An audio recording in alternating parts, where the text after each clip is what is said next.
name is Alia Altaf, lecturer of H&D at Times Institute Multan. Today we are going to study food processing and preservation.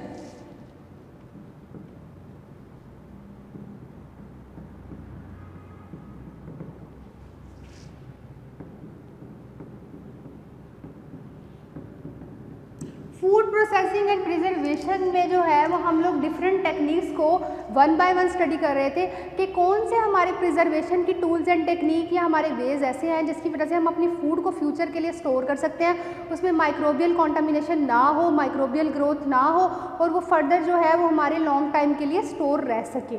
आज जो हमने technique study करनी है वो है use of irradiation.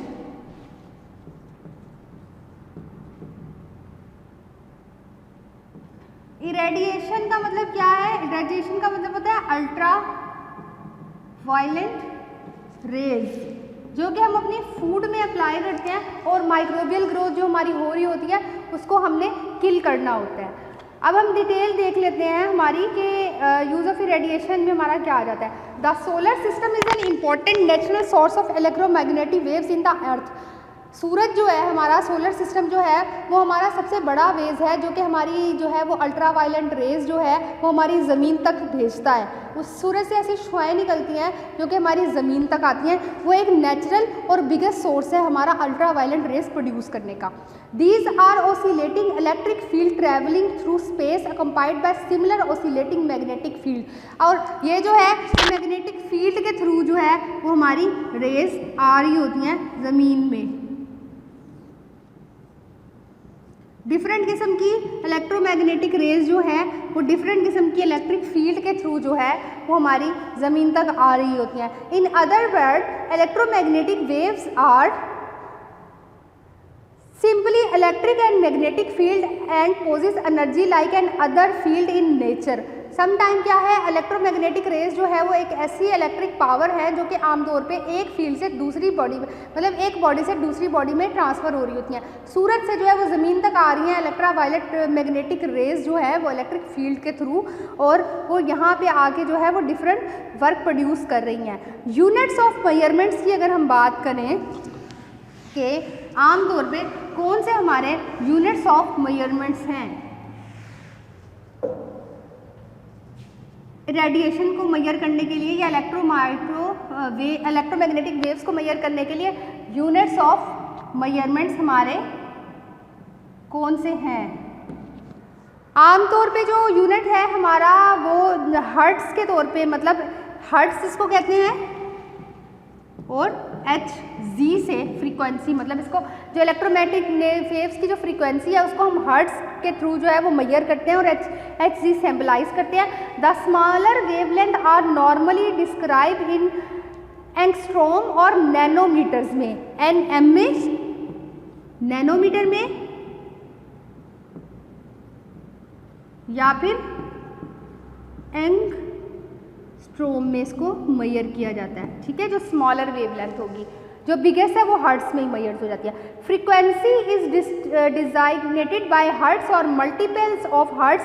अच्छा, अब इसमें जो है वो हर्ट्स में, अब जो फ्रीक्वेंसी है उसको हर्ट्स में कर सकते हैं, किलो हर्ट्स में कर सकते हैं, मेगा हर्ट्स में कर सकते हैं, डिफरेंट किस्म का सैंपल हो सकता है फ्रीक्वेंसी को मेजर करने के लिए। अच्छा, उसके बाद जो है the energy are as absorb by food is now measured in terms of gray. Energy जो है वो फूड जो एब्जॉर्ब करती है उसको ग्रे में जो है वो मेजर करते हैं। ठीक है, और ग्रे की डेफिनेशन क्या होती है? 1 grey equal 1 joule of energy absorb by kilogram weight. 1 जो मतलब हमारा ग्रे है वो 1 जूल के एनर्जी के इक्वल है जो कि हमारी फूड जो है वो एब्जॉर्ब करती है। ओके, फूड बीइंग, अच्छा, the earlier unit for the measurement was red. अच्छा, पहले जो है वो रेड में था, अब जो है वो ग्रे में कन्वर्ट हो गया। Then 1 gray corresponding to 100 rads and kilo gray to 1 lakh rads. अच्छा, 1 ग्रे इज इक्वल टू जो है वो हमारा 1 gray corresponding to 100 rads. 1 gray is equal to 100 rads. ठीक हो गया, पहले रेड्स में मेजर करते थे हम, फिर ग्रे में मेजर करने लगे थे उस एनर्जी को जो कि हमारी फूड जो है वो कंज्यूम करती है। Characteristics of electromagnetic waves. अब देख लेते हैं कि इसकी करेक्टरिस्टिक्स क्या है। करेक्टरिस्टिक्स ऑफ इलेक्ट्रोमैग्नेटिक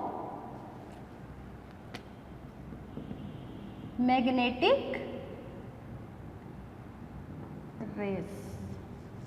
ओके, अब इलेक्ट्रोमैग्नेटिक रेज की करेक्टरिस्टिक्स अगर देखें तो electromagnetic waves forming the electromagnetic spectrum vary in their wavelength and hence their characteristics visible light from the sun or any other source।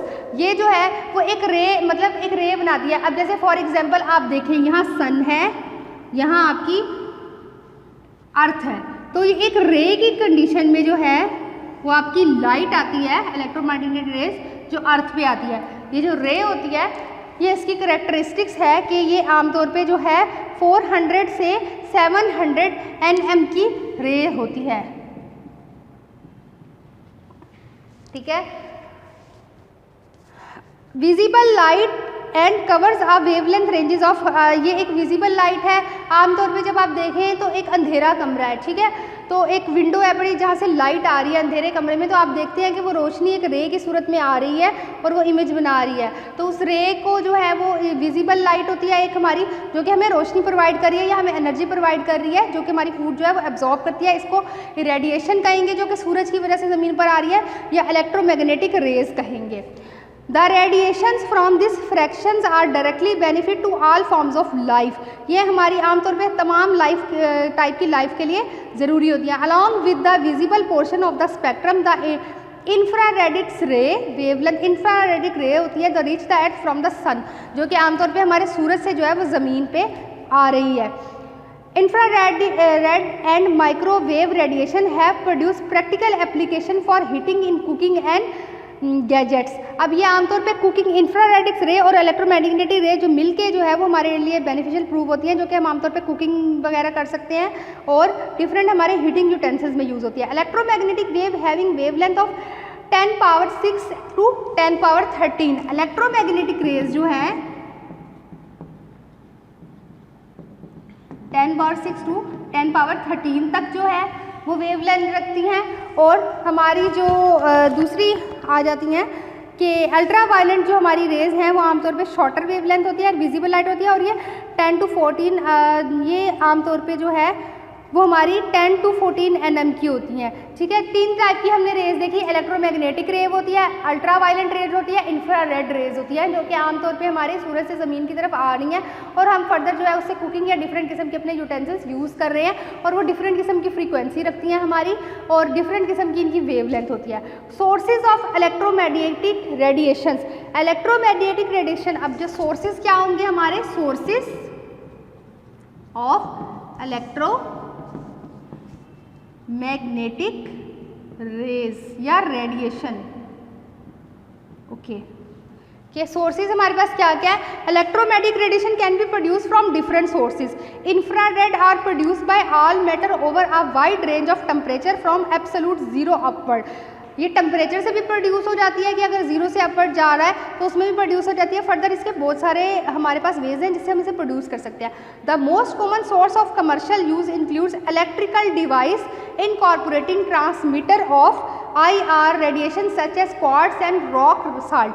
आमतौर पे क्या होता है कि हम एक ऐसी डिवाइस बनाते हैं जो कि हमारी ये रेज प्रोड्यूस करती हैं, और ये हम इसके ऊपर फ्रिक्वेंसी जो है वो सेट कर देते हैं, जितनी फ्रिक्वेंसी हमें रेज चाहिए उतनी जो है वो प्रोड्यूस करती है। Microwave are produce by magnetron tube. आपने देखा होगा कि हमारे घर में ये जो आमतौर पर हम जो है माइक्रोवेव यूज़ करते हैं उसमें भी जो है वो हमारी रेज या हीटिंग रेज, इलेक्ट्रोमैग्नेटिक रेज या इंफ्रारेड रेज प्रोड्यूस होती है, जो कि हमारे खाने को जो है वो हीट प्रोवाइड करती है, उसे गर्म कर देती हैं।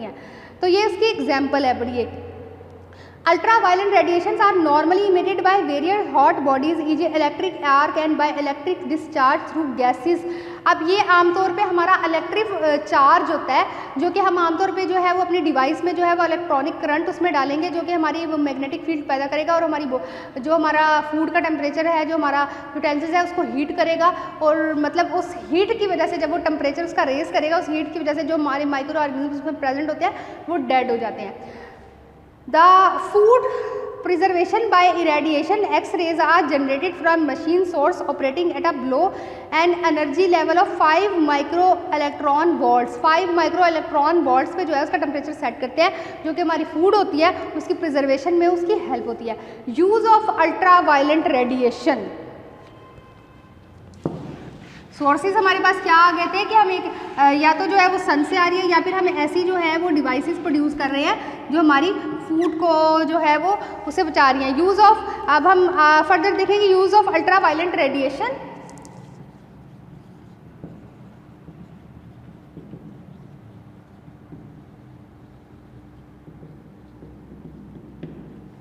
Okay, the ultraviolet radiations are absorbed by purine or pyrimidine groups of the nucleic acid in microbial cells। ठीक है, ये जो है वो प्यूराइन एंड प्यूरिमाइडाइन ग्रुप्स जो हमारे न्यूक्लिक एसिड में प्रोड्यूस होते हैं उसके थ्रू एब्जॉर्ब होती है।